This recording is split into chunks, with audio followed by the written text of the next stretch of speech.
Tout d'abord, ces images qui marquent peut-être une prise de conscience dans la France de 2022. Un élu qui est menacé, bousculé longuement, plus d'une demi-heure, devant sa permanence à Perpignan. Regardez la séquence. Tu l'as voté le pass. Tu l'as voté le pass. Oh, je te parle, moi. Oh, je te parle, acculé.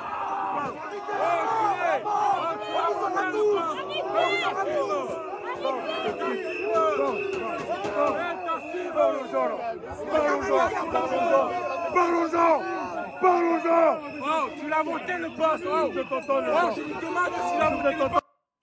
Voilà, ce sont donc des manifestants hostiles au pass sanitaire. Un autre point de vue qui permet vraiment de comprendre la scène, ce qui s'est produit, où on voit comment la violence était non seulement verbale, mais aussi physique. On regarde ensemble les images, vous les commentez avec nous, Renaud Pilac, qu'on comprenne bien. Donc le député, Monsieur Gros, pris à partie, violemment insulté. Il est là à droite de l'image, Monsieur Barbu. Et puis très vite, ça dégénère et un voisin va essayer d'aider. Voilà, on a effectivement Romain Gros, le parlementaire. À côté, on a le conseiller parlementaire d'Éric Dupond-Moretti également, avec la veste bleue et la chemise blanche. Et effectivement, l'homme chauve qui est à côté, apparemment un voisin effectivement de la permanence parlementaire du député Romain Gros, qui, on va le voir, va s'interposer en quelque sorte, essayer d'apaiser les tensions, calmer la situation. Mais cette scène très violente dure de nombreuses minutes. On voit des individus qui quasiment vont forcer le député à lui mettre un mégaphone pour lui dire « dis-le que tu as voté le pass sanitaire ». Donc on a là vraiment la déraison totale avec des individus qui, me semble-t-il, et on l'a vu dans d'autres manifestations, certains ont l'impression qu'on va leur mettre du poison quelque part. Pour eux, ce vaccin est une sorte de poison, donc ils sont comme prêts à tout pour essayer d'arrêter cette politique sanitaire. Il y a un moment où le monsieur dont vous parliez, qui essaie d'aider le député, reçoit un coup de la part des manifestants. Tout ça a duré, hein, monsieur Gros dit, plus d'une demi-heure, une grosse demi-heure. C'est ça. Propos. Grosse demi-heure. Et en réalité, voilà, là, on voit effectivement ce voisin molesté qui essaie de garder son sang-froid.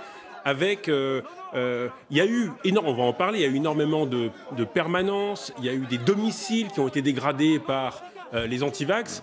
Mais c'est une des premières fois où, effectivement, on s'en prend comme ça directement, physiquement, à un parlementaire devant sa permanence, un élu de la République. On est à 150 enquêtes en cours sur des actes de violence visant des élus. Madame Gentès, ce sont vos confrères, vos consoeurs à l'Assemblée. Votre réaction? Absolument. D'abord, toute ma solidarité pour mon collègue Romain Gros, qui était en fait en train de travailler dans sa permanence très calmement et qui a entendu les manifestants approcher et qui a souhaité aller d'abord leur parler, tout simplement. Donc, il était vrai dans une démarche de dialogue, de débat. Et moi, ce que je déplore, c'est que la démocratie, c'est pas ça. On doit être dans du débat courtois et certainement pas dans du combat. C'est 100% débat et 0% combat physique, en tout cas. Si les gens ne sont pas d'accord avec ce qui est mis en place, dans quelques semaines, il y a une élection, justement. Ils auront tout le loisir de pouvoir exprimer leur mécontentement et leur désaccord. Mais bon sang, on se parle, on dialogue. C'est absolument inacceptable. Bernard Kouchner, vous allez nous parler évidemment du Mali dans un instant, mais quand même votre regard, vous qui avez connu d'autres décennies de vie politique, est-ce que c'est inédit ce qu'on voit là? Non, c'est une forme de violence précise sur les élus qui est extrêmement rare, qui a été extrêmement rare. Mais là, c'est inacceptable. Inacceptable. Qu'est-ce qu'ils croient? Qu'ils vont se battre contre toute l'Europe? Contre les 90% de Français? Qui violent quoi? Leur intégrité physique? Ce sont des gens malades. Malades. Alors, il faut absolument réagir parce que le système qui a été mis en place, et pas seulement en France, mais aussi dans d'autres pays d'Europe, est venu à bout. Ils vont quoi? Ils vont assaillir le microbe, enfin le virus. Ils vont peut-être détourner son cours. Qu'est-ce que ça veut dire, cette pathologie mentale qui se déploie dans notre pays? Écoutez, le député qui a été agressé, M. Gros lui-même, expliquer de son point de vue ce qui s'est produit tel qu'il l'a vécu. Aux alentours de 16h30, on a entendu un vacarme considérable et au fond, on va se dire les choses franchement. Une horde arrivée, tapée sur les vitres. Alors on a été d'abord un peu stupéfait et ensuite cette horde tapait tellement sur les vitres et sur cette porte, ils ont fini par casser le verrou de la porte et rentrer dans la permanence en mettant une sirène, en voulant vraiment nous terroriser, si je puis dire.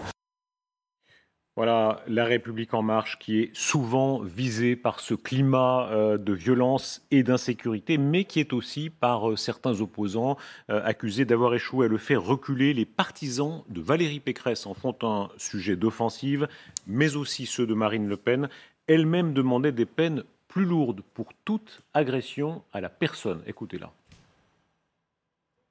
La violence n'est pas admissible dans une société civilisée. Elle n'est pas admissible. Et les atteintes aux personnes ne sont pas admissibles. D'ailleurs, de manière générale, je propose, moi, un alourdissement des sanctions de manière générale, pas seulement pour les élus, pour les atteintes aux personnes, pour les atteintes physiques aux personnes. Parce que l'augmentation des coups et blessures est aujourd'hui absolument spectaculaire dans notre pays. Il faut arrêter ça de la manière la plus ferme. Renaud Pilat, vous êtes toujours avec nous. Un mot, parenthèse sur le moment qu'on est en train de vivre, la question de la sécurité qui revient fortement. Non plus seulement la sécurité des élus, mais la sécurité en général. Marine Le Pen à l'offensive, c'est pas un hasard aujourd'hui, week-end où Éric Zemmour a été très présent. Bien sûr, à 2 mois et demi de la présidentielle, on voit que ce dossier de la sécurité, mais comme d'ailleurs pour les autres présidents et pour les autres gouvernements, reste le maillon faible de ce pouvoir. Sur les élus, une chose, vous en parlez peu, mais on sait, la plupart des députés vivent, notamment de la majorité, reçoivent des dizaines et des dizaines de lettres de menaces de mort. Oui, menaces de mort, de décapitation. Oui, ils vivent, voilà, on va pas, ils ont choisi de faire pas ce métier, mais en tout cas cette fonction. Et moi, de mémoire, j'ai rarement vu autant de députés me dire en coulisses, les préfectures ont demandé aux gendarmeries de vérifier toutes les adresses et domiciles des parlementaires. Il y a des voitures qui passent devant. Ils font des rondes. Certains parlementaires changent leur trajet, se retournent plusieurs fois par jour pour voir si on les suit. Enfin, tout ça n'est pas très médiatisé. Et sur la sécurité, plus globalement, vous avez raison, il y a, et ce n'est pas un sentiment d'insécurité, toutes les enquêtes d'opinion montrent que sur ce sujet de la sécurité, on part de loin, il y a énormément de suppressions de postes de policiers. Sous Nicolas Sarkozy, François Hollande et Manuel Valls ont pas fait peut-être assez, et sur ce bilan, il n'est pas encore satisfaisant. On va en parler dans un instant. Les partisans de Valérie Pécresse en font précisément un angle d'attaque, c'était Éric Ciotti en particulier. Selon lui, l'angle mort d'Emmanuel Macron dans cette campagne, un angle mort est précisément la sécurité. C'est un angle mort. C'était pas sa préoccupation, c'est pas son sujet. Il ne connaît pas les vraies difficultés des Français. Ça a été longtemps la première préoccupation. Mais quand il y a ces sujets, ça frappe les plus modestes qui ne peuvent pas vivre en liberté, quand on ne peut pas sortir de son immeuble, quand on ne peut pas aller faire ses courses pour une personne âgée sereinement. Mais Emmanuel Macron ne connaît pas ce monde. Il n'a jamais été élu, il n'a jamais tenu une permanence. On n'est jamais venu en dehors de sa tour d'ivoire élyséenne. Avec nous, toujours bien sûr Anne Genetet, mais aussi Valérie Boyer des Républicains. Madame Boyer, bonsoir, merci d'être avec nous. Bonsoir. Certains diront qu'il y a un peu d'opportunisme dans ce réveil sur ce sujet-là. Oui, réglez la caméra. Non. Non, enfin, bonsoir. Non, il n'y a aucun opportunisme. Ce sont des sujets qui nous préoccupent depuis longtemps. Je me permets juste de dire que, effectivement, il y a eu des suppressions de postes sous Nicolas Sarkozy, mais la délinquance avait baissé. Or, aujourd'hui, on voit que le bilan d'Emmanuel Macron, par exemple, vous parliez des élus, bien évidemment, je me joins à tous mes collègues, tous bords confondus, pour condamner cette agression de notre collègue Gros. Mais il y a eu, les agressions d'élus ont été multipliées par 3. Moi, je sais ce que c'est, puisque personnellement, depuis 2011, je suis menacée de mort par les Turcs et les Azéris, persona non grata, parce que je me suis rendue au Karabakh, et comme tous les élus d'ailleurs qui se sont rendus là-bas, Valérie Pécresse récemment, qui a subi aussi ces menaces. Donc, on sait qu'il y a des rondes de policiers à côté de chez nous, compte tenu des menaces dont nous faisons l'objet. Valérie Boyer. C'est une réalité. Mais les Français vivent une augmentation des homicides. Je rappelle qu'il y a 120 attaques au couteau par jour. Il y a eu plus 30% d'augmentation des coups et blessures, plus 30% des tentatives d'homicide, et les homicides ont été multipliés par 100%. Donc, on voit bien qu'on a aujourd'hui un taux d'homicide parmi les plus élevés d'Europe. Donc, c'est un sujet qui nous préoccupe depuis longtemps. Il n'est absolument pas opportuniste. Moi, j'ai participé à tous les débats en tant que député sous Hollande et sous Macron de la même façon sur ces sujets. La réponse là-dessus d'Anne Genetet. La sécurité est une préoccupation depuis le début du mandat et c'est faux de dire que ça n'a pas été la priorité, comme le dit M. Ciotti. Juste un chiffre, pour bien fixer les choses. La mission sécurité de la loi de finances, c'était 17 milliards d'euros en 2017, c'est 21,2 milliards d'euros aujourd'hui. Et là, pour parler du quotidien des Français, ce sont 60 millions d'heures de patrouille au 31 octobre 2020. Donc dire que la sécurité n'est pas une priorité, c'est juste un mensonge, sans compter les nombreuses lois que nous avons votées, dont je regrette d'ailleurs que Mme Boyer et M. Ciotti ne les aient pas votées, comme la loi de sécurité globale, par exemple. Alors d'abord, je dois dire qu'effectivement, il y a un certain nombre de textes que je n'ai pas votés d'Emmanuel Macron. Bien évidemment, je rappelle aussi que quasiment la totalité des propositions que nous avons faites n'ont jamais été votées, n'ont jamais été partagées par la majorité d'Emmanuel Macron. Effectivement, il y a une augmentation du budget que nous avons voté d'ailleurs, Madame Genetet. En revanche, aujourd'hui, force est de constater que nous avons 500 quartiers qui sont des zones de non-droit et qu'aujourd'hui, on a des grosses difficultés. L'insécurité a augmenté. Je disais tout à l'heure, 120 attaques au couteau par jour, une agression toutes les 44 secondes dans notre pays et des dépositaires de qui sont régulièrement mis à mal. Et on a un président de la République qui a quand même parlé de violence policière. Donc tout ça est extrêmement ambigu. Vous vouliez réagir, Bernard Kouchner? Oui, je comprends le discours des deux élus de la nation, mais regardez et réécoutez les discours politiques. Ces discours politiques sont aussi, quelquefois, pas toujours, un appel à la violence. En tout cas, ce qui se manifeste dans les discours politiques, c'est presque une volonté d'affrontement.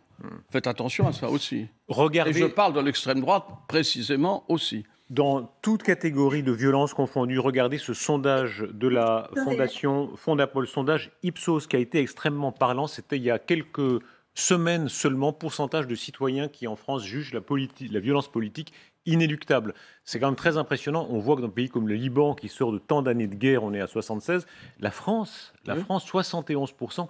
Est-ce qu'il y a dans le climat français, on a beaucoup utilisé la comparaison avec les années 30, de façon générale, une désinhibition de la violence à tous les niveaux politiques ici, celle dont parlait Bernard Kouchner, mais aussi la violence quotidienne, celle des cités. Oui. Alors, je rejoins ce que disait M. Kouchner, je suis tout à fait d'accord. Il nous faut être prudents dans les mots que nous utilisons, que nous ayons des désaccords de fond sur des idées, bien entendu, ça a toujours existé, et c'est sain pour la démocratie d'ailleurs.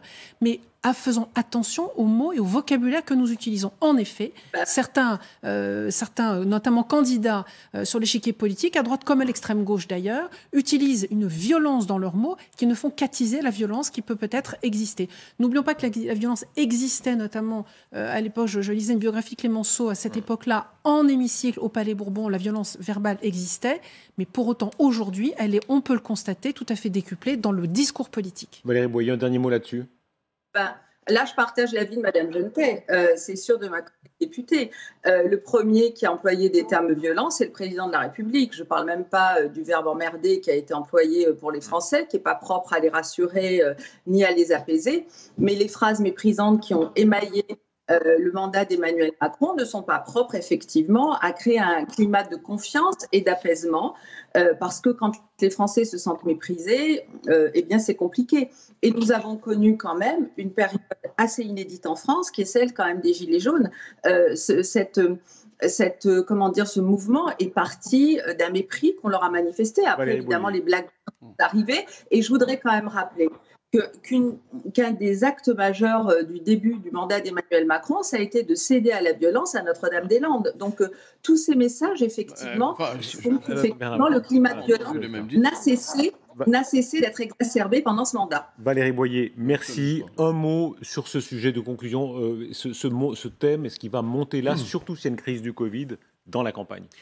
Oui, mais je crois que plus globalement, c'est vrai que quand on regarde ces enquêtes d'opinion et cette comparaison européenne, la France fait quand même figure d'exception, même si cet après-midi, on a eu à Bruxelles des dizaines de milliers de personnes, il y a eu des violences des antivax, il y avait d'ailleurs des étrangers, il y avait d'ailleurs des Français dans ces manifestations.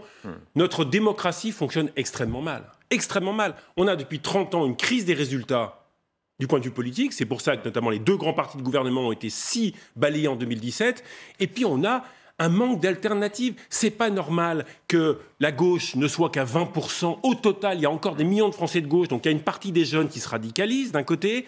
De l'autre côté, il y a une partie, notamment à l'extrême droite, qui considère illégitime Emmanuel Macron.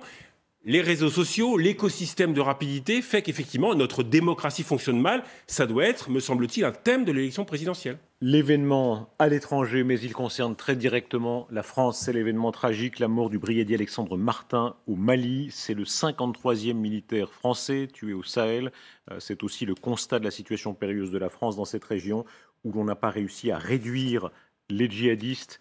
Réaction de l'Élysée, on va la voir, qui a annoncé le décès, qui faisait part de l'émotion. C'est avec une très vive émotion que le président de la République a appris la mort du brigadier Alexandre Martin, tué lors d'une attaque au mortier l'après-midi du 22 janvier. 53e mort, c'est un sujet que vous connaissez si bien, Bernard Kouchner. Est-ce que ces morts sont évitables ou bien est-ce qu'on est dans une situation tellement périlleuse là-bas que ça risque de continuer ? Ça continuera, hélas. Mais nous parlions de violence, la violence est répandue à travers le monde entier. Et là, d'abord, je voudrais saluer la mémoire d'Alexandre Martin, qui, lui, se battait pour la paix. Mais il faut bien considérer que la situation n'est pas bonne, ni pour l'intervention française, ni pour... si on peut dire le clan, ou en tout cas ceux qui sont favorables au Mali, en gros pour la démocratie. Regardez aussi ce qui se passe autour, en particulier aujourd'hui au Burkina Faso, au Niger, partout. Donc il faut savoir s'en aller en réalité. Or, il n'y a pas de bonne solution. Il n'y a que de mauvaises solutions entre lesquelles je crois qu'il faut choisir la moindre. Prendre la mesure exacte de l'événement humain, vous l'avez fait, politique, parce que c'est se battre pour la paix, éviter que des djihadistes formés là-bas arrivent jusqu'en Europe, mais aussi du point de vue militaire, simplement, on est là au quartier général de la force française, on s'est approché vraiment du centre névralgique de la position française sur place. Oui, mais y a-t-il un centre névralgique ou au contraire la rébellion? Mais vous avez raison de dire il y a les djihadistes, mais il n'y a pas que ça. Il y a aussi des oppositions un peu floues. Et puis il y a eu 2 coups d'État sur lesquels nous ne comptions pas et dans lesquels nous nous trouvons plus ou moins engagés, non pas dans le coup d'État, mais dans les conséquences du coup d'État avec un gouvernement qui n'est pas le bon. Enfin, n'est pas le bon. Est-ce qu'il y a un bon gouvernement? Est-ce qu'il y a une opinion publique? Est-ce qu'il y a une possibilité de s'en aller facilement en ne laissant pas nos amis tomber? C'est très difficile. Et puis, il y a une implication internationale qu'il ne faut pas oublier, en particulier de M. Poutine et en particulier de Wagner. Enfin, est-ce que là, donc, les mercenaires de Wagner, la Russie, on a tout dit à ce sujet, est-ce qu'ils jouent là un rôle décisif? Non, pas à ce moment-là. Je pense qu'ils joueront un rôle plus important, ils ne sont pas assez nombreux. Mais regardons ce qui se passe quand même.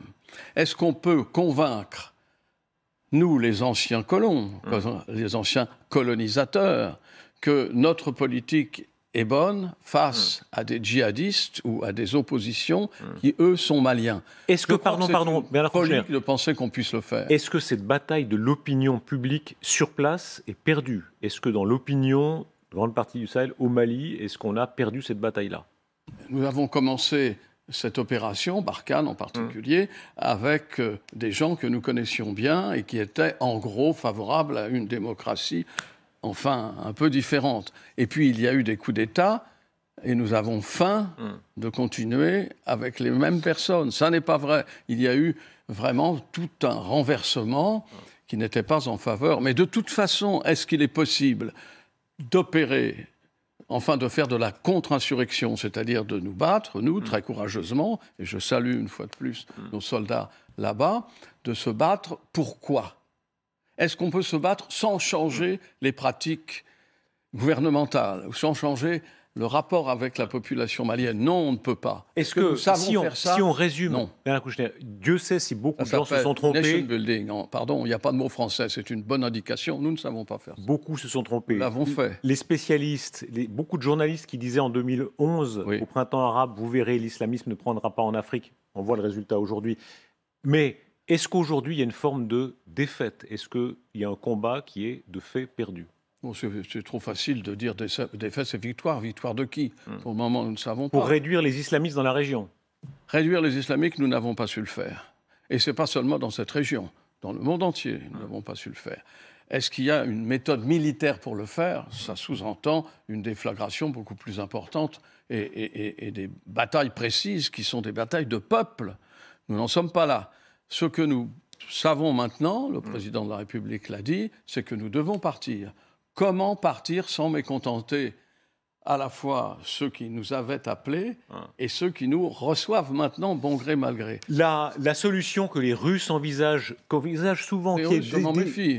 Ils envisagent le pire. Regardez ce qui s'est passé en République centrafricaine.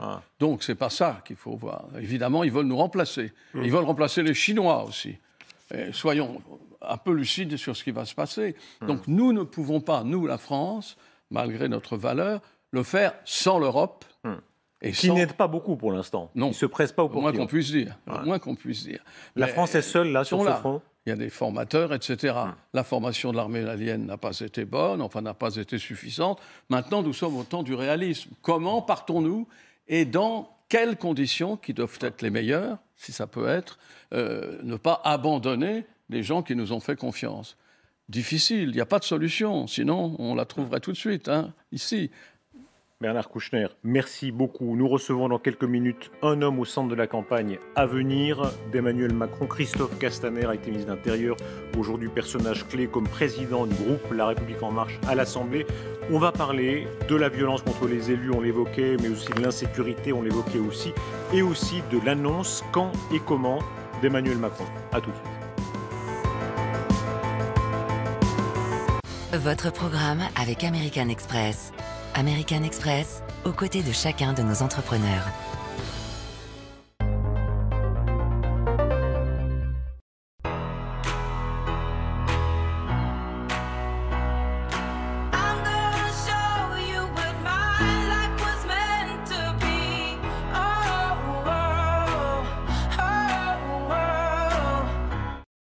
QuickBooks est aux côtés de millions d'entrepreneurs pour simplifier leur gestion. Avec QuickBooks, je facture en 2 clics. Je suis alerté des retards de paiement et je relance mes clients facilement. Pour mes frais, plus de saisie. Une photo suffit.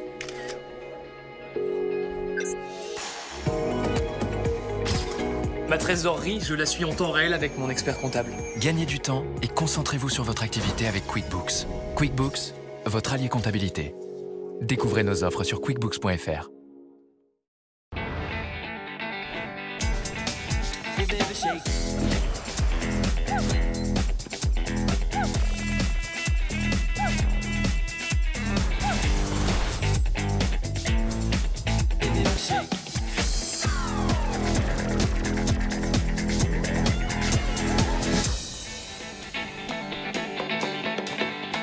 Pour les enfants et ceux qui le sont restés.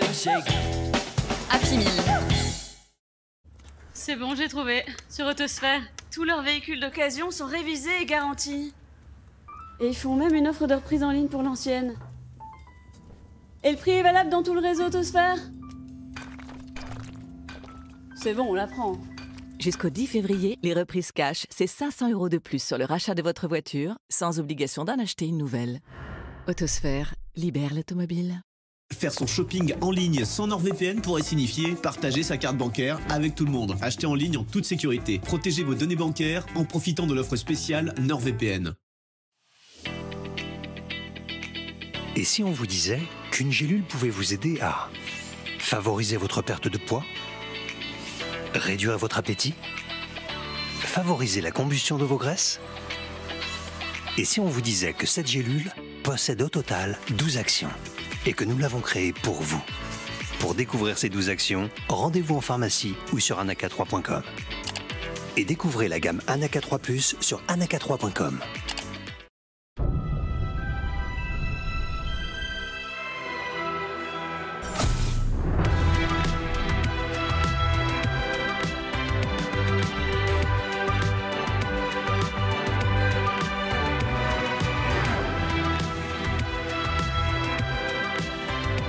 DS4 e-Tense, quand la technologie rêve de voyage. Essayez DS4 e-Tense hybride rechargeable.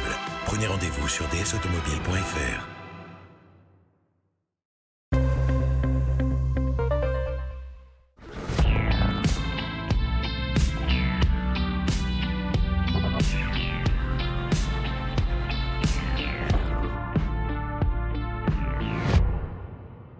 l'avenir se dévoile enfin.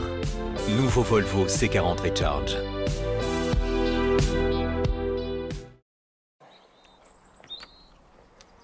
Vous mangez bio? Oui. Et vous faites vos courses chez Lidl? Oui. Ce fromage, vous l'achetez chez Lidl? Ce fromage? Oui. Tomates aussi? Oui. La pomme? Oui, oui, aussi. Le lait? Le lait? Non. Ah non? Non, non. Je l'achète pas chez Lidl. C'est moi qui la revends. 100% du lait vendu chez Lidl est collecté en France. Même le bio. Lidl soutient les producteurs français. Vous savez pourquoi j'aime ma banque? Parce qu'elle m'accompagne partout et dans tous mes projets. Elle sait que je suis à la recherche de performance. Hop! Avec elle, de nouvelles perspectives s'ouvrent à moi. Des solutions d'investissement compétitives et le meilleur banque en 2021. Fortunéo, j'aime ma banque. L'hiver, c'est terrible pour les pare-brises. Avec les changements de température, entre le froid et le chauffage, quand le pare-brise est déjà fragilisé par un impact, un nid de poule sans faire attention, crac.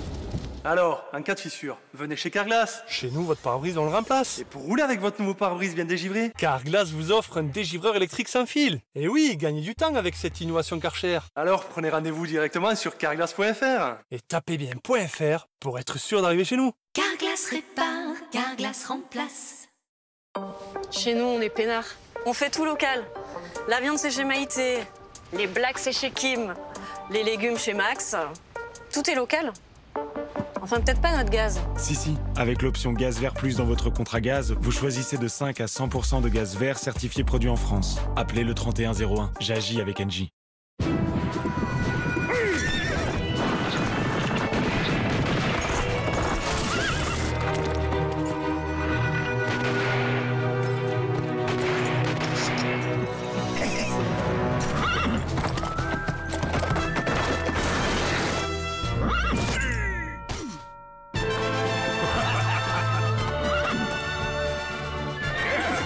Red Bull donne des ailes. Que diriez-vous si l'iconique Fiat 500 pouvait transporter 7 890 millions de personnes? Et pourtant, Fiat 500 peut tous nous conduire vers un futur meilleur. La preuve, nouvelle 500 Red. Électrique pour réduire les émissions. Red pour redéfinir l'émission. Déjà plus de 70% de Fiat 500 vendus en électrique. Pourquoi pas vous? Nouvelle Fiat 500 électrique, des 109 € par mois seulement, sans condition de reprise. Votre programme avec American Express.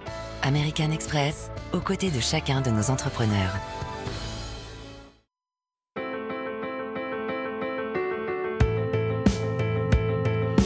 Christophe Castaner, bonsoir. Bonsoir. Président du groupe La République En Marche à l'Assemblée, personnage clé de la campagne d'Emmanuel Macron à venir. Est-ce que vous avez de tête le nombre de jours entre aujourd'hui et le premier tour? Non, de tête non sur le nombre de jours, et on ne vit pas sur un compte à rebours. Aujourd'hui, il faut à la fois être en responsabilité, c'est le cas du président de la République, et pour ce qui nous concerne, préparer une campagne présidentielle qui est un moment important. 77 jours, est-ce qu'il est temps de se déclarer? Écoutez, le président de la République prendra sa décision, la communiquera prochainement. Je ne suis pas dans le secret et de toute façon, il ne s'agit pas de spéculer. Attendons. Ce que je sais, c'est que beaucoup auraient voulu qu'il soit déjà candidat depuis l'automne. Or, les Français veulent un président de la République qui fait face. C'est le cas aujourd'hui et ça me paraît essentiel. Il y a la manière tardive, façon Mitterrand, 30 et quelques jours. Il y a ceux qui disent mais pas du tout, en 2022, ce n'est pas la même logique. Il faut tout de suite entrer dans l'arène. Vous avez donné les éléments de langage, mais sincèrement, évidemment, c'est un sujet pour vous compliqué. Vous savez, je pense que tous les gens qui conseillent un président qui sera peut-être candidat ont tous des avis super éclairés, mais ils sont tous différents.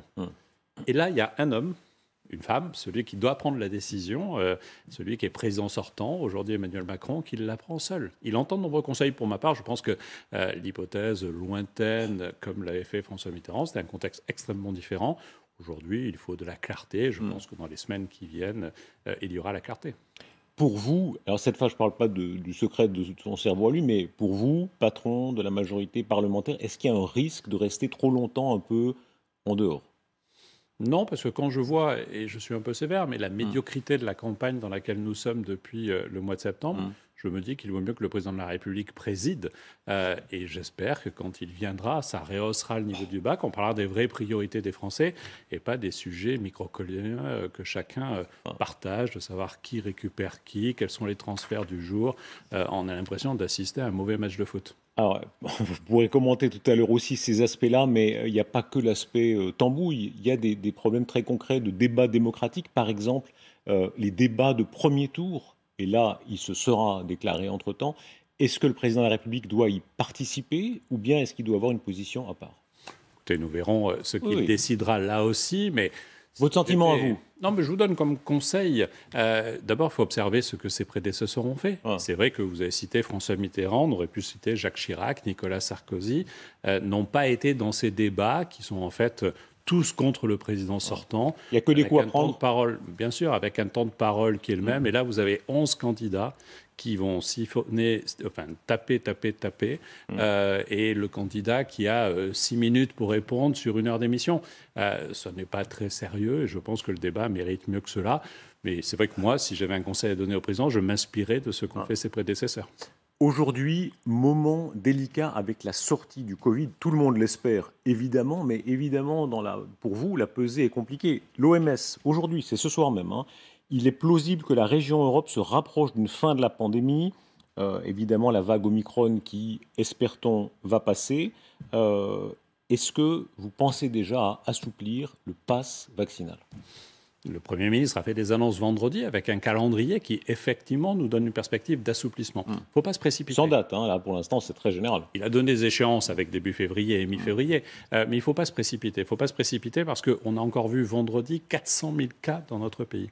Et puis, je serais venu dimanche dernier, j'aurais pu commenter des chiffres qui étaient légèrement à la baisse. Et puis, lundi, mardi, mercredi, ils sont repartis à la hausse. Donc, grande prudence sur ce sujet, mais notre objectif, c'est effectivement de lever les outils comme le pass vaccinal le plus vite possible. Mais si nous pouvons le lever, c'est aussi parce qu'au niveau européen, comme au niveau français, nous avons des performances en matière de vaccination qui sont parmi les meilleures mondiales. Est-ce qu'il n'y a pas, Christophe Castaner, un ras-le-bol général ? On va revoir une image, elle est fascinante. C'était le 23 janvier 2020, ça fait 2 ans, jour pour jour. La ville de Wuhan, en Chine, était confinée. C'est, je crois, 12 millions à peu près d'habitants, plus de 11 millions en tout cas. Nos vies ont changé, là, depuis 2 ans. Par parenthèse, beaucoup de gens à l'époque sous-estimaient. On se disait, ah, c'est là-bas, peut-être ça ne viendra pas ici, puis on sait toute la suite. Est-ce qu'il n'y a pas un sentiment de ras-le-bol général dont il faudra tenir compte ? Bien sûr, il y a de la lassitude, il y a de la fatigue. Je pense à toutes ces femmes et hommes qui, au quotidien, luttent directement contre le virus. Et évidemment, les personnels de santé, mais pas seulement. Et donc, oui, il y a une forme de lassitude qu'il faut entendre. Et la campagne présidentielle, de toute façon, ne sera pas la même. Et je suis même convaincu que les thèmes qui devront être abordés pendant cette campagne et qui le seront ne sont pas forcément les mêmes que ceux qui auraient été abordés sans cette crise sanitaire mondiale. On a besoin de plus de protection, et de protection au sens large. La protection en matière de santé fait partie de ces éléments-là. Est-ce que vous entendez, on voit derrière vous les fameux QR codes, est-ce que vous entendez, je ne parle pas là des complotistes, je parle de beaucoup de gens, ça dépasse de très loin cette partie-là de la population qui sont un peu chiffonnés par le risque d'une société de surveillance, qui disent où est-ce que ça va s'arrêter ? Parce qu'on n'a pas de date, alors il y a d'autres applications possibles. On voit à quel point, tant mieux évidemment si ça a permis d'endiguer le virus, mais dans d'autres situations, le contrôle social, on sait où ça mène en dictature comme la Chine, personne ne fait la comparaison ici, mais voilà, on met un doigt dans un engrenage. Alors vous ne faites pas la comparaison, d'autres la font, y compris dans les personnels politiques, je trouve ça affligeant. Moi je veux dire les choses simplement, nous ne sommes pas accros à des outils comme le pass sanitaire ou le pass vaccinal. Et plus tôt on peut s'en débarrasser, mieux c'est. Mais c'était un élément aussi pour faire en sorte que l'effort soit porté au maximum par ceux qui refusent la vaccination. C'est une petite minorité, mais qui met en risque la communauté et qui met en risque nos hôpitaux. Et donc on a utilisé des outils pour faire porter l'effort sur cela. Nous l'assumons parfaitement et ça a marché. Depuis l'annonce du président de la République sur le pass vaccinal, il y a eu 1 million de primo-vaccinés dans notre pays. Eh bien, il faut continuer l'effort, il ne faut rien lâcher. Ce débat a pris un tour violent. Aujourd'hui, ce sont ces images, on va les revoir et j'aimerais que vous réagissiez en les regardant parce qu'évidemment, comme élu, mais aussi comme président du groupe La République En Marche, c'est de la violence dans les paroles, c'est même de la violence dans les actes. Il y a le député, il y a le conseiller, il y a aussi le monsieur qui a tenté de les aider, de les exfiltrer, comme on dit. Première réaction à ce sujet? J'ai évidemment échangé avec Romain Gros, que je connais bien. Cette violence est insupportable, inacceptable, et elle est faite de gens qui ne respectent rien, y compris d'ailleurs aucun ne porte de masque alors qu'ils manifestent en groupe. Ils considèrent que, alors qu'ils sont une toute petite minorité, ils sont le peuple. Et ils sont le peuple agressif. Et vous savez, concernant Romain Gros, déjà, et je suis sûr qu'il y a des personnes qui étaient dans ces manifestations à ce moment-là, en juillet 2019, sa permanence avait été vandalisée, ses vitres brisées, et pire, alors qu'ils étaient à l'intérieur, ils avaient jeté un bidon d'essence pour tenter d'enflammer sa permanence. Je m'étais immédiatement rendu sur place à leur ministre de l'Intérieur, et c'est une violence. Je sais que Romain a réagi. Ce que je peux vous dire, c'est que les députés de mon groupe ne céderont pas sur ces menaces-là. C'est si vous votez, on vous exécutera. Voilà les messages que l'on reçoit. 150 enquêtes ouvertes. 150 enquêtes ouvertes apparemment contre des élus aujourd'hui en France. Il y a tout ce qu'on voit là, mais il y a tout ce qu'on ne voit pas. Il y a tout ce qu'on va payer. Il faut faire la différence entre les deux types de menaces. Les menaces agression physique et les menaces que nous avons sur les réseaux sociaux. Les premières ont toujours été présentes. N'oublions pas, je pense par exemple au Parlement de Bretagne à Rennes qui avait été incendié dans des manifestations importantes. Je pense à la violence qu'on a connue en 2017 pendant la campagne. Nathalie Kosciusko-Morizet agressée, Lauriane Rossi, qui est députée aujourd'hui dans mon groupe, agressée pendant la campagne. Et puis il y a les violences dématérialisées, celles-ci qui paraissent peut-être moins graves et qui sont tout aussi graves et qui sont des menaces récurrentes sur les députés de la majorité pour les contraindre à voter. La liberté d'un parlementaire, elle est essentielle. Et donc nous faisons tout pour la protéger. Madame Le Pen dit c'est une des formes de violence, mais il y en a d'autres. C'est une de ses interventions du jour. Dès lors qu'on atteint à la personne, que ce ne sont plus des mots, mais qu'on atteint au physique, on doit avoir des peines plus lourdes. Les peines existent et nous avons d'ailleurs voté des textes qui font que tous les détenteurs d'une autorité publique, et pas seulement les élus, si vous agressez un détenteur de l'autorité publique, il y a une aggravation de la peine. Ensuite, il faut des sanctions. Qu'est-ce qui risque, les manifestants, là, franchement, qu'est-ce qui risque, objectivement? En fait, il n'y a pas d'incapacité de travail de Romain, et donc ils risquent d'abord de devoir réparer les dommages qu'ils ont causés, et puis une peine d'amende, et peut-être même une peine de prison avec sursis si certains sont récidivistes. Mais juste, vous savez, dès son arrivée, Éric Dupond-Moretti, alors garde des Sceaux, a fait une circulaire à tous les procureurs pour attirer l'attention sur ces violences-là, qui sont des violences symboliques, quelquefois, mais des violences physiques aussi, pour que les sanctions soient, dans les réquisitions des procureurs, extrêmement fermes. Il faut qu'elles le soient. Quelles que soient, elles ne le seront pas assez. Vous savez, à titre personnel, je n'ai porté plainte qu'une seule fois contre un individu qui était venu, un gilet jaune historique que je connaissais, je n'étais plus ministre, à Fort-Calquier, qui avait cheminé jusqu'à ma maison et qui a montré ma maison, qui m'insultait, qui me traitait d'assassin et qui a appelé le peuple à venir se venger. J'ai porté plainte. Il a eu un rappel à la loi. Ça n'est pas suffisant, ça n'est pas satisfaisant, j'ai eu l'occasion de le dire. Et donc oui, il faut des sanctions fermes. Des élus de droite ou d'extrême droite qui sont à votre place sur ce plateau ces derniers jours, notamment après l'agression contre un autre élu à Saint-Pierre-et-Miquelon, ont dit à plusieurs reprises nous condamnons ces violences, mais, disent-ils, et ils ajoutent, selon eux, le président de la République, avec ses propos par exemple sur emmerder les non-vaccinés, avait une part de responsabilité dans ce climat. Qu'est-ce que vous leur répondez? D'abord, moi j'apprends une chose simple, c'est que quand on condamne et qu'on rajoute un « mais », on ne condamne pas. Et donc les condamnations, elles doivent être extrêmement fermes, extrêmement strictes. Et ceux qui justement rajoutent un « mais » justifient l'acte violent. Et quelque part, ils sont aussi en responsabilité sur ce sujet. Quant au reste, on peut débattre de tout. On peut critiquer le président de la République. Nous sommes dans une démocratie. On peut critiquer le président, on peut me critiquer, on peut critiquer les députés de mon groupe. Mais on doit les respecter. La démocratie, elle donne des rendez-vous. Il y a un rendez-vous important dans 77 jours. Et bien à ce moment-là... Vous voyez, vous avez le contexte. Ce n'est pas moi qui vous l'ai rappelé. Je ne vous crois pas une seconde. Voilà. Et donc, non, mais je rebondis avec un clin d'œil parce que vous avez cité ces 77 jours. Donc c'est ça l'important. Et c'est ça l'essentiel. La démocratie, elle vit par l'élection. Christophe Castaner, on voit bien que cet argument, il peut prendre. Éric Ciotti, lui aussi, dit, c'est sa formule, la sécurité, c'est l'angle mort d'Emmanuel Macron. On a beau dire, oui, mais il y a tant de milliers qui ont été payés, pas payés, etc. Emmanuel Macron a une image de président où il a pu se défendre fortement sur l'optimisme économique, sur le quoi qu'il en coûte, etc. Ce n'est pas une image de président sécuritaire, comme pouvait l'avoir un Sarkozy, comme pouvait l'avoir un ministre comme Pasqua. Est-ce que là, vous n'avez pas un déficit dangereux pour vous dans cette campagne-là? Mais d'abord, Emmanuel Macron n'a pas une image de sécuritaire, je reprends votre mot, et c'est tant mieux. On n'est pas des défenseurs de la sécurité. Il y a un désir de sécurité très puissant. Mais M. Ciotti est professeur en tout, y compris en ministre de l'Intérieur. Alors vous citez Charles Pasqua, moi je peux vous citer Brice Hortefeux ou Claude Guéant. Est-ce qu'ils ont marqué le ministère de l'Intérieur alors qu'ils étaient les ministres de l'Intérieur soutenus par M. Ciotti de Nicolas Sarkozy? Non. Par contre, quand ils étaient là, ils ont supprimé 12 500 postes dans la police et la gendarmerie. Ils ont supprimé les renseignements généraux. Et nous avons dû reconstituer cela, en particulier en matière de lutte contre le terrorisme. Alors, j'adore les leçons de M. Ciotti. Elles sont permanentes. C'est chez lui une spécialité. La réalité, c'est quoi? C'est que quand vous regardez toutes les infractions du quotidien, la criminalité, les voitures, les cambriolages, tout ça a baissé sous ce quinquennat. Et évidemment, il y a énormément de formes de violence qui ont augmenté. On le rappelait sur ce plateau-là. Ce sont des statistiques qui le disent. Les AVP, et c'est vrai, depuis 15 ans, 20 ans, on a une augmentation sans cesse, parce qu'on a une société qui a banalisé les violences. En même temps, on a aussi une société qui ne laisse plus rien passer, et c'est bien. Et je pense en particulier aux violences intrafamiliales, comme les violences faites aux femmes. Vous savez très bien que ce n'est pas seulement Éric Ciotti, Valérie Pécresse, c'est toute une partie de la droite ou de l'extrême droite qui va exploiter, pour le meilleur ou pour le pire, ce sujet. On avait ce week-end encore ces ralliements autour d'Éric Zemmour. Ça a été un des événements politiques du week-end. Quand vous regardez cette droite-là, cette droite nationaliste, qu'est-ce qu'elle représente pour vous? D'abord, une chose, la sécurité n'appartient pas ni à la droite, ni à la gauche, ni à nous-mêmes. Par contre, il y a les preuves de ce qui a été fait. Donc il y a ceux qui ont des discours très incantatoires.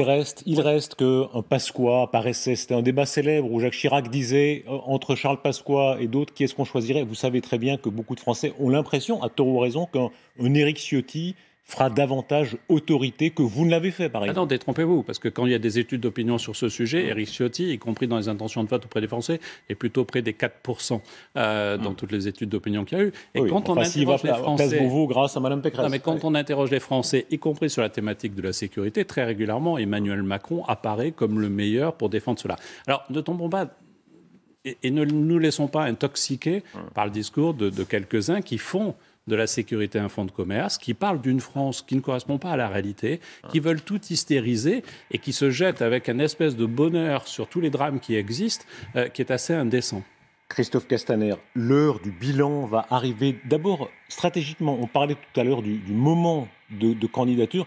Il y a une autre question. Est-ce qu'on doit jouer le bilan ou la rupture? Est-ce qu'Emmanuel Macron doit arriver en disant « je serai un autre » ? C'est à la fois le bilan, à la fois la rupture. Le bilan, ça, c'est dû en même temps. Non, mais quand vous êtes président sortant, vous devez assumer votre bilan. Oui. Et il n'est pas question de dire, d'ailleurs, c'est ce que nous portons. J'ai engagé un Tour de France qui m'a conduit un peu partout dans le pays pour porter ce bilan. C'est notre responsabilité, c'est même éthique de devoir assumer. Et en même temps, et là j'assume en même temps, le président de la République, s'il est candidat, veut porter un nouveau souffle. On a réparé le pays, on a construit les fondations. Il faudra surprendre. Je pense qu'il faudra effectivement surprendre, mais pas surprendre pour surprendre, mais il y a un certain nombre de grandes réformes dont notre pays a besoin, que nous n'avons pas pu réaliser pendant les 5 ans sous l'autorité d'Emmanuel Macron. Et ce second quinquennat, s'il est candidat, permettra de les réaliser. Quand on fait un album du quinquennat, vous y avez joué évidemment un rôle important comme ministre de l'Intérieur. La séquence des Gilets jaunes a marqué beaucoup les Français en général, vous en particulier. Maintenant que le temps du recul est là, est-ce qu'il y a un regret ? Peut-être en amont, de ne pas avoir senti avec suffisamment d'acuité le mouvement qui allait monter, qui au fond a concerné assez peu de personnes dans les ronds-points par rapport à d'autres manifestations que l'on connaît, mais qui posait une interrogation sociale extrêmement forte. Et nous ne l'avons collectivement pas entendu, nous n'avons pas répondu assez vite à ces sujets-là. Je pense que oui, c'est le cas, mais en même temps, ce que je sais, c'est qu'il y a eu près de 55 000 manifestations dans notre pays. Beaucoup ont été d'une très grande violence. Et les forces de sécurité intérieure ont toujours répondu présent, ont toujours protégé. Violence légitime ou non, nécessaire ou non, dans chaque cas, et en général, on pourra débattre infiniment, mais il y a eu toutes ces personnes qui portent des séquelles, les éborgnés. Vous savez qu'à vie, sur les réseaux sociaux, on dira le ministre des éborgnés, ce genre. Est-ce que c'est un poids pour vous ? Bien sûr que c'est un poids, mais une personne blessée dans ce cadre-là, l'insulte de quelques-uns sur les réseaux sociaux, je m'en fiche un peu, mais une personne blessée, de toute façon, un drame. Comment vous le portez, ce poids-là ?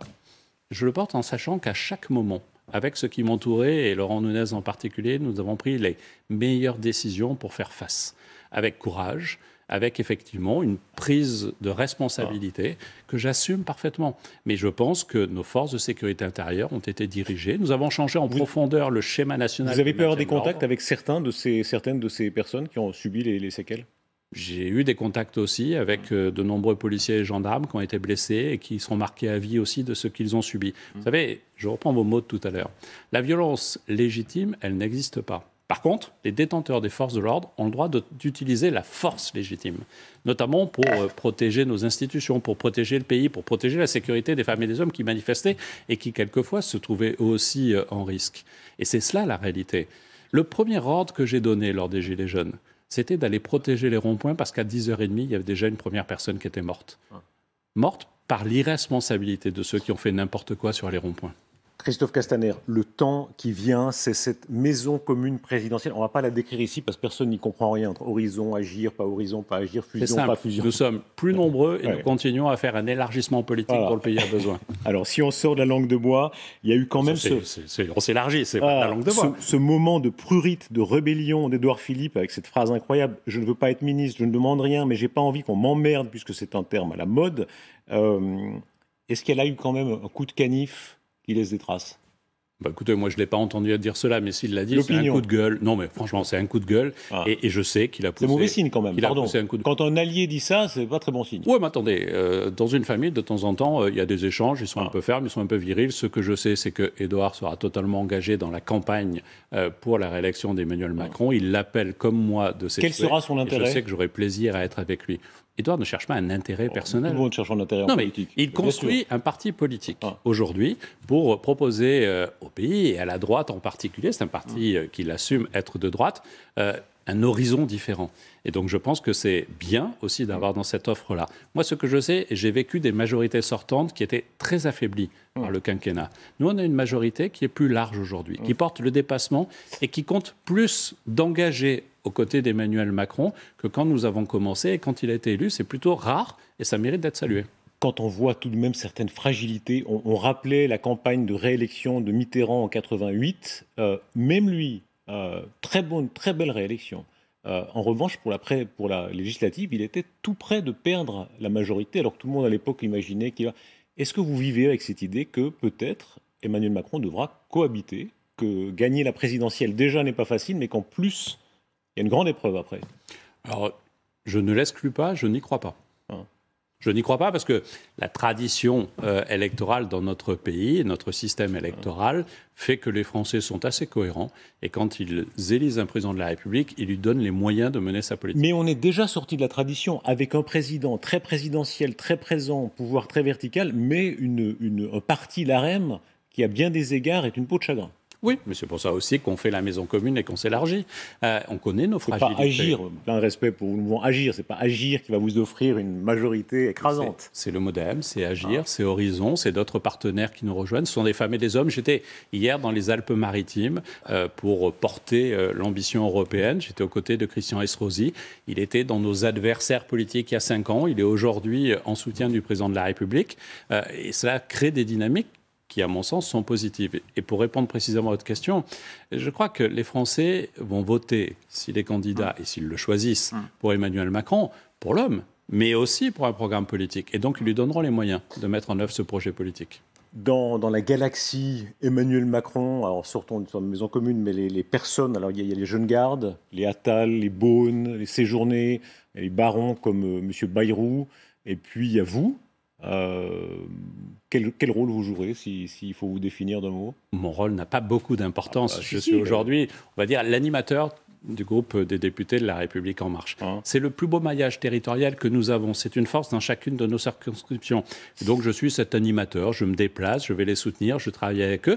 Et en même temps, c'est une richesse qui produit, qui fait remonter des idées aujourd'hui, qui alimente la campagne de réflexion que nous conduisons. Un peu de fibre populaire. On dit souvent que ça manque avec un entourage de gens assez brillants, techno, tout ce qu'on voudra, mais qui n'ont pas toujours un petit peu cette fibre populaire. Dieu sait si vous avez eu ce genre d'image, le kéké, c'est Libé qui disait le bébel du gouvernement à l'époque où vous étiez au gouvernement. Le premier, je ne le prends pas comme un compliment, parce que surtout moi qui connais la pratique en Provence du mot kéké, le bébel, j'aime pas l'idée, mais ça doit être un compliment, c'est ce que je voulais vous dire. Et un peu de fibre populaire, là, ça fera pas de mal? Écoutez, d'abord, je ne suis pas le seul à porter une fibre populaire. Il y en a d'autres avec des cultures différentes. Aujourd'hui, le sujet n'est pas de savoir quelle place on aura, ni même de savoir qui peut jouer rôle, parce qu'il y a beaucoup d'acteurs, je vais prendre la paraphrase et l'idée de Babel, de très bon niveau dans cette équipe, dans ce team autour d'Emmanuel Macron. Un dernier mot, Christophe Castaner, ce n'est pas l'attribution première du Parlement parce que voilà, c'est le président de la République en France qui a ce rôle de chef des armées, mais le deuil aujourd'hui, c'est la mort de ce brigadier au Mali, 53e. Évidemment, ça suscite une très forte émotion. Est-ce qu'il est temps d'accélérer le retrait de ce qui peut ressembler à un bourbier? On n'est peut-être pas là, le mot est exagéré, mais enfin, 53 morts quand même. D'abord, le président de la République, dès l'année dernière, a engagé une stratégie de redéploiement différente par rapport à ce qui était notre présence. Je pense que notre présence, elle est importante et qu'il ne faut pas imaginer qu'on puisse partir comme cela. Pourquoi nous sommes au Mali? C'est ça la vraie question. C'était une décision prise par François Hollande pour, au fond, éviter qu'on ait un nouveau front terroriste qui s'ouvre dans ce pays qui allait tomber. Et c'est l'honneur de la France, sous l'autorité de François Hollande, poursuivi par Emmanuel Macron, que de protéger, et pas seulement la France, mais l'ensemble des pays occidentaux, d'un foyer de terrorisme au cœur de l'Afrique. Se retirer, c'est prendre le risque que ce foyer flambe à nouveau, des gens formés là-bas qui arriveront ici, qui pourront décapiter, comme c'est arrivé avec Samuel Paty, qui pourront poser des bombes. C'est le risque que nous connaissons. On sait bien qu'aujourd'hui, la menace est moins exogène qu'endogène dans notre pays sur le risque terroriste, parce que nous avons brisé l'État islamique. Nous, étant la communauté internationale, et la France y a joué son rôle. Si demain, il y avait un nouvel État islamique qui se constituait quelque part, il pourrait effectivement organiser des projections et le risque exogène se développerait. Donc, battons-nous sur tous les fronts, mais effectivement, en préservant, en protégeant au maximum nos forces et nos forces militaires qui, effectivement, sont aussi à l'honneur de la France. Christophe Castaner, merci d'avoir été notre invité. Restez avec nous tout de suite, le débat animé par Amélie Carouer avec Daniel Cohn-Bendit et Luc Ferry. Et nous nous retrouvons, si vous le voulez bien, à 22h avec Anne Seften et nos invités et nos éditorialistes. À tout de suite.